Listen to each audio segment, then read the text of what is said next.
this? Yes! We will win this. Let's go. Come on, guys. 1, 2, 3, In this part of North Carolina, It's a really big rivalry. maybe any part, By far, it is. It means a lot. there is no rivalry quite like Grimsley High School and Page. Winning means, The world. It's like really important to the whole school. but for the last few years, the volleyball teams have come together to raise money for a cause, usually breast cancer. This year, they decided to do something that hit closer to home. In fact, in the home of Page player Hastings Moffitt. Her dad, Pete, watches quietly from the sideline. When something bad happens to him, it just makes me feel like, wow, like this is reality, like this is my life. But it is he who is the focus of this night. Go Page! Just 2 years ago, Pete was a triathlete. And then, The first thing I noticed was my run times were slipping more than what made sense to me. and after months seeing neurologists, They said, those letters that stun, ALS. I'm afraid this is what it is. And it's funny because riding over there that day, I kind of knew that's what it was.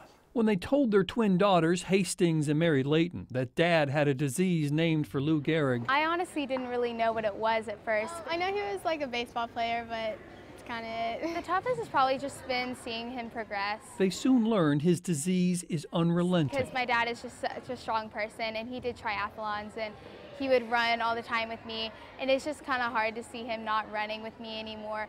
But now that's why I'm running cross country, so I can run for him. No, it's a little too close. And an entire community has come together to do so much more. Outside the gym, a bake sale. And both schools sold T-shirts, hundreds of them. We all know that if we were in this position, we would want the Page girls to look at us and do the same. Because ALS is a disease for which there is still little treatment. It's really frustrating. You know, it always makes me want to become a doctor just so I could find a cure for it myself. This time we would like to recognize the man of the hour. The love and support of the community have helped Pete as much as any medicine. This is great.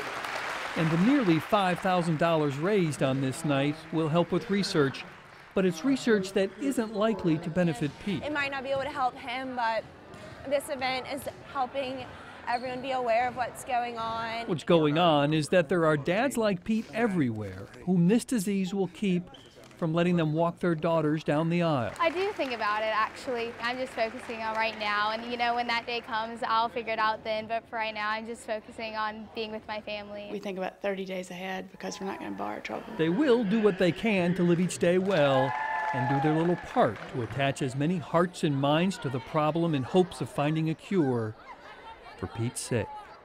Bob Buckley, Fox 8 News.